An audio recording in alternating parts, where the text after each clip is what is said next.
Alright, I'm not used to sitting down in my vlogs like at all. It feels like I'm on a podcast or something. Hi everyone, welcome back to my channel. This video is going to be not only a long-awaited video, but an exciting one, and that is my vinyl tour. I don't know if you guys know this, but I think you can probably tell. I absolutely love music in any form, but ever since I was 10, I think I got my first record, and I was so happy to be able to listen to music in another form that I wasn't used to. I thought it was so cool, and I was honestly so fascinated by how music can come in so many forms. That's one of the beauties of music to me. I will say though, recently my vinyl purchasing has been upped a little bit, but for me, when it comes to vinyls, I would much rather be spending money on them, collecting, rather than spending a lot of money on things that I don't necessarily need. Not to say that I need vinyls, but they're something that I know I can collect and look back on, and something that will last basically forever. I have so many records in my collection, it's actually insane. Wait, I actually am curious now.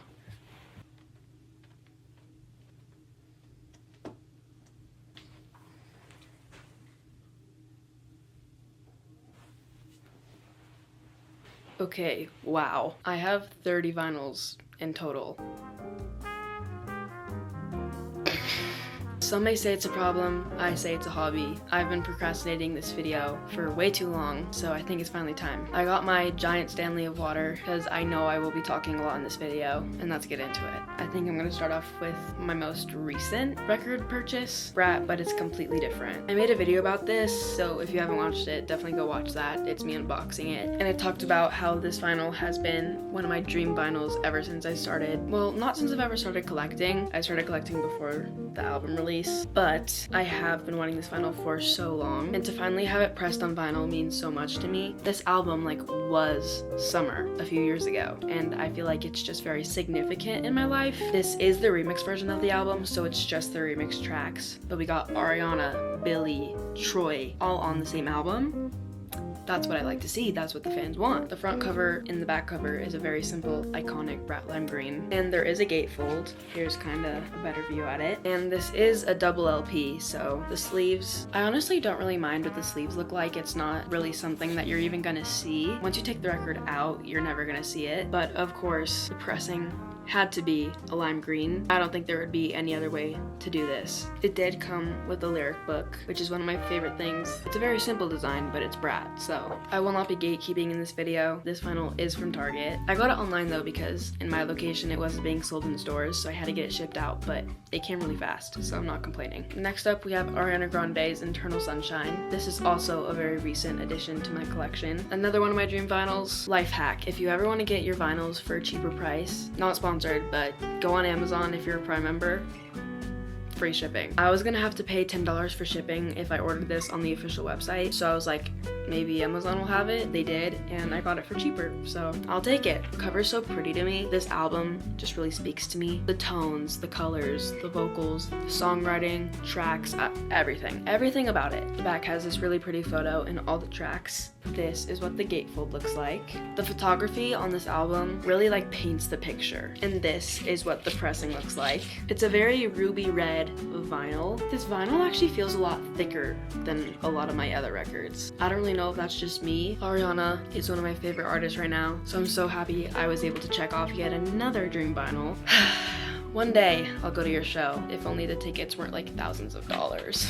And then we got Man's Best Friend, Sabrina Carpenter. I always forget how good this album is. I feel like I just gravitate towards short and sweet for whatever reason, and then I'm like, maybe I'll revisit Man's Best Friend, and it always slaps every time. Honestly, this is a no-skip album for me, 10 out of 10, but I always forget how good it is. Here's what the front looks like, along with the back, and the gatefold looks something like this. It came with 2 posters, which I actually really appreciate when vinyls do that. One is actually up there, and then one is on that wall over there. The sleeves are really cool to me. It's like a mailing type vibe. And then we got a beautiful bluish marble pressing. The camera is not doing this vinyl justice one bit, but it's literally marbled. It looks like silk.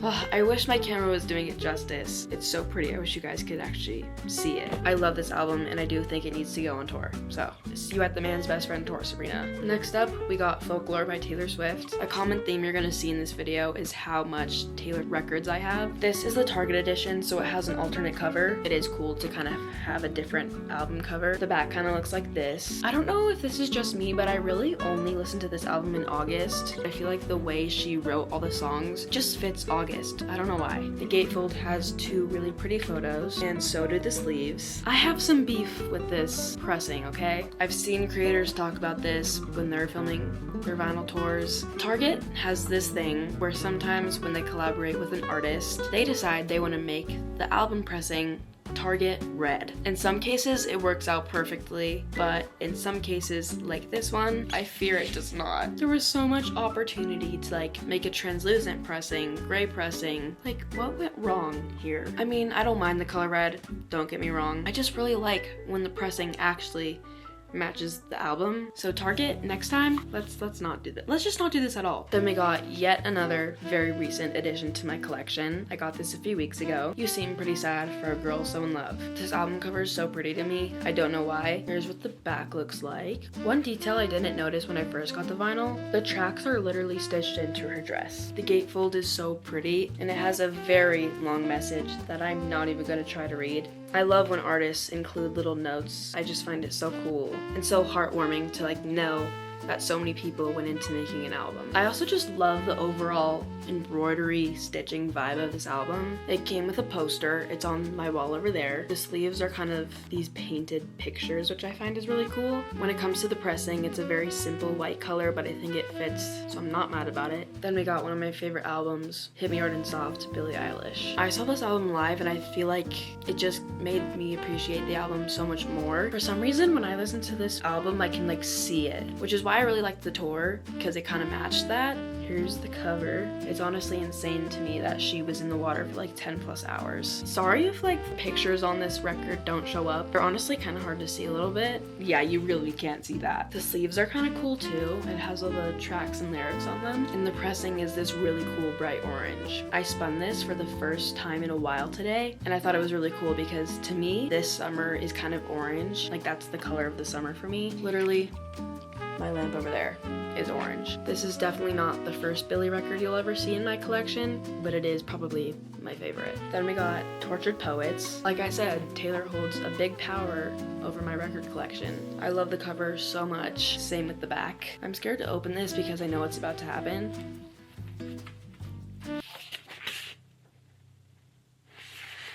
Yeah, I kind of took out all the photos and the lyrics to hang up on my wall. I'm gonna have to reconstruct it a little bit, but it did come with a huge lyric book in the center. Obviously, it's such a long album, so it is a double LP, both of which have this really pretty translucent pressing. We're only 7 records in, and I'm feeling parched.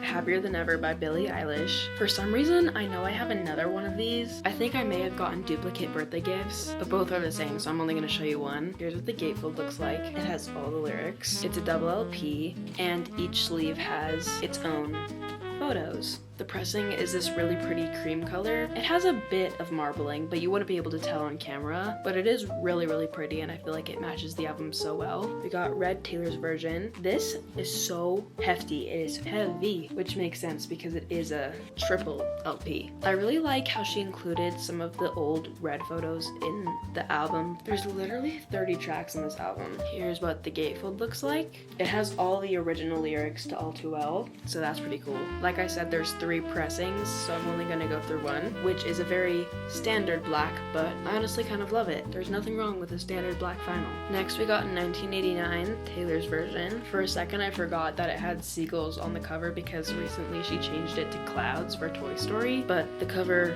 we all know and love it. Same with the back. The gatefold is actually really cool. I remember opening this for the first time and thinking that all the photos were really pretty. It has a few pictures from the album photo shoot, and the pressing is this really sky blue color. This record also feels a bit more high quality for some reason. Okay guys, I'm not gonna lie, we've only gone through a little less than half of my vinyls, and I've been filming for almost an hour. I think I am gonna call it quits for tonight, but come back tomorrow. So I'll see you then with the rest of my 20 records. Okay, we are back. I'm not gonna lie, it's been a few days. Some things came up preventing me from finishing this video. We're back, and I'm ready to finish showing you guys my vinyl collection because we are not even halfway done. So let's continue with the rest of the 20. We got Torture Poets Department, the anthology. I remember the absolute craze that Target got for this. When this record was announced, I'm pretty sure it was released with the Eras Tour book, so the hype was already there. And it was also like a very exclusive record. It was nowhere else. It was just at Target. Somehow I was able to get my hands on it. I didn't even go to Target for this. I just got my hands on it somehow. My only question about this record is, why did they choose this photo? The actual anthology isn't even the photo that they chose, so that's a little interesting. What's really cool about this record is that it has 4 additional tracks. We got Fortnite acoustic version, Down Bad acoustic version, the Daddy I Love Him acoustic version, and Guilty as Sin acoustic version. It's also a 4-disc because it has like over 30 songs. The gatefold has no lyric book like the original does. Each pressing in this record is different, so I'm gonna go through one by one. The first pressing is this translucent, almost white. It's like translucent with white marbling. The second pressing is this gray with black marbling. And then we got this pressing, which is a little bit of a darker gray with that same black marbling. And for what I think is my favorite pressing is this gold one. If you look closely, it literally looks like silk is running through this record. One thing about Taylor is she knows how to make a really good vinyl pressing. My only complaint about this record is that it was so jam-packed. I'm pretty sure some of the records did warp a little bit, so that kind of sucks. But I'm still happy I got my hands on it because I do know that it's semi-rare. I don't even know. They could be still selling it, but I don't think they do. Then we got Renee Rapp's Snow Angel. This is the Target exclusive with the alternate cover. The gatefold has this stunning photo, and so does the sleeve. Like, look at that. And the pressing is this translucent turquoise color. And then we got 2 Billie records. I told you, I'm a Billie collector, okay? I have every single one of her albums pressed. I think I'm gonna start off with Don't Smile at Me. Here's a track list, and the gatefold kind of just has a bunch of lyrics. And the pressing is this butter yellow orange color. You would expect like a black pressing, a white pressing, but I honestly don't really mind it. I think it adds a little bit of a pop of color, if you will. A lot of it's just black and white, so I think this adds a nice touch. And then we got Don't Smile at Me, her debut EP. This just automatically gives me so much nostalgia. This album ruled my early years. It is a bit of a shorter album as it is an EP, so it only has 1 pressing, and there is no gatefold. But the pressing very much matches the album. Red and yellow, what can you say? For someone so young when she wrote this, it's such a beautiful album. I just really wish she would perform some of these songs. Let's give some attention that this album deserves. She matters too, guys. She matters too. And then we got another Olivia Rodrigo album, Sour. I don't even think I really need to go into the front and back. We all know, we all love. I actually just found out a few days ago that this album wasn't meant to be an album. It was originally written to be an EP, which is insane to me. If it was, we wouldn't have all these amazing, heartbreaking, heart-wrenching songs. So I'm very glad they stuck to the album. The gatefold is sick, has a bunch of photos, kind of like a scrapbook, and the pressing is this standard black. Then we got not 1, but 2 Paramore albums. You guys definitely don't know this because I've never talked about it before, but I absolutely love Paramore. First up, we got This Is Why. Honestly, the creativity that this band has is insane, and every single track on this album is so real, and it's honestly just like a reality check in an album, which I feel like is so cool to see, especially in this day and age, everything that's going on in the world. And of course, once again, you can't go wrong with the standard black. Opening up these records makes me want to listen to every single one of these albums. Then we got After Laughter. This record feels like a different material. It's like a more papery texture. Here's the track list. I really do like the crafty elements to this record. Oh great, a paper sleeve. Let me just talk about this for a second. If you're not a record collector, you're probably gonna think I'm insane for this. You won't know until you experience it for yourself. It is such a struggle to get it back in when you take it out. I do not know what it is. I've seen so many other creators talk about this, so I know I'm not the only one. It's awful, but I do fear that the pressing kind of makes up for it. It's this really pretty gray and black marble. One of my favorite soundtracks ever, The Greatest Showman. Here's the back. It does come with a little lyric book full of lyrics and some artwork from the movie. The pressing is really cool, ruby red. I have a lot of ruby red pressings in my collection, I just realized that. And then we got Chaperone, The Rise and Fall of a Midwest Princess. I think we all know this album, HOTTOGO. Bet you've heard that one. Here's the back cover. I will say the photos for this album are really pretty, and the gatefold kind of proves that. Wow. Once again though, I do think that the pressing makes up for the fact of the paper sleeves. Really pretty orange and white marble.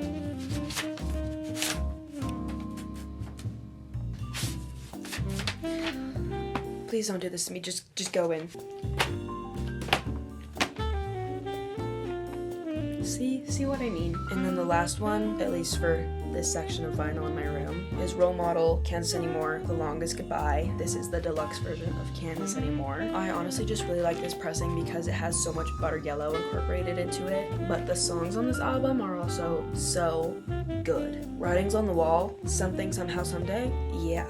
Here is the gatefold. Look at this pressing. This is one of my favorite pressings I own, just because it is butter yellow, which is kind of a dumb reason, but it's true. First up, from this stack, we got Speak Now, Taylor's version. Going through all the Taylor's version records I have really makes me want to go back and collect the originals because, as we all know, she owns her own music now, so I don't have to feel bad about it. The photos of this album are also just so beautiful. Also a huge track list, 22 tracks. The gatefold has this really pretty photo. Looking closer to it, I actually think that it's a painting. Each pressing looks like this. It has like a marbling of a bunch of purple tones. Insanely pretty. And then we got another Taylor Swift album, Lover. Here's the back with the track list. And the gatefold looks like this. It came with 2 pressings. The first one is like this cotton candy bubblegum pink. The second pressing is very similar to the Renee Rapp, turquoise translucent blue. And then we got Portals by Melanie Martinez. This is another artist I feel like people would be shocked that I listen to, but this album, I will say, does kind of freak me out just a little bit. This record did give me phobias I didn't even know I had. You can't see it, but there's like a texture inside the pocket that's like a little bit it's like unsettling. And so are the sleeves, like what is that? But the pressing is this ruby red. Once again, another ruby red pressing. I love this album so much, but I don't think I can look at it for another minute without getting a little grossed out. Olivia Rodrigo, Guts, Target exclusive version. As you can see, it's not the same cover. Fun fact, I used to have the Guts rings. The gatefold has these candles that spell Olivia Rodrigo, and the pressing is of course purple. It had to be purple. Oh, I almost forgot to mention, at the time, the song Obsessed was not released on streaming, so if fans wanted to hear it, they would have to get the album pressed, which is exactly what I did. It does have Obsessed at the very end. Okay, here's my duplicate Happier Than Ever that I was talking about earlier. Then we got Emails I Can't Send by Sabrina Carpenter. The back looks like this, and the gatefold is also pretty cool, but it's a paper sleeve once again. You can literally see how much struggle I've gone through with this paper sleeve. There's literally like crumbles in the paper. The pressing is this light cream color, matches the album. Then we got Midnight's Taylor Swift. Here's what the back looks like. I do really like that if you collect all 4 variants, it will come together to make a clock. The gatefold is so beautiful. The photo shoot for this album is insane. I mean, look at that. And the pressing is this lavender marbled pressing. The marbling does really pop on this one, which I really like. And we're gonna close this video off with 2 of my favorite records I own. Out of all my dream records, these are probably my top 2. First up, Billie Eilish, Hit Me Hard and Soft, live. As soon as I heard this was getting pressed on vinyl, I knew I had to click purchase. I mean, look at that track list. I mean, I guess you can consider it a set list. Here's what the gatefold looks like. It's a huge photo of the arena. And there's 3 pressings, and each one's different, so I'm gonna go through each one. The first pressing is this deep blue. Then we got this bright yellow, and then this bright red, almost orange, marbled pressing. And then to close off this video, Control by SZA. If you know me, I love this album. So when I saw this at Barnes & Noble, I had to get it. I had to. The gatefold is so beautiful. She's insane. There is a paper sleeve, but I'm gonna forgive because it is SZA. And also the pressing is beautiful. It's like this deep, translucent green. I can talk about this album for literally hours on end, but I don't think you guys want to hear that, so I'm gonna put it aside. And with that, we have completed the vinyl tour. Going through all of them just really made me realize, and also gave me a little bit of a reality check, that I really don't need more records. Am I gonna listen to that? No, I'm gonna continue to purchase them. I do not care, but I'm a record fanatic, what can I say? I hope you guys really enjoyed this video. I just loved going through my records. As always, thank you guys so much for watching, and I'll see you in the next one. Until then, peace.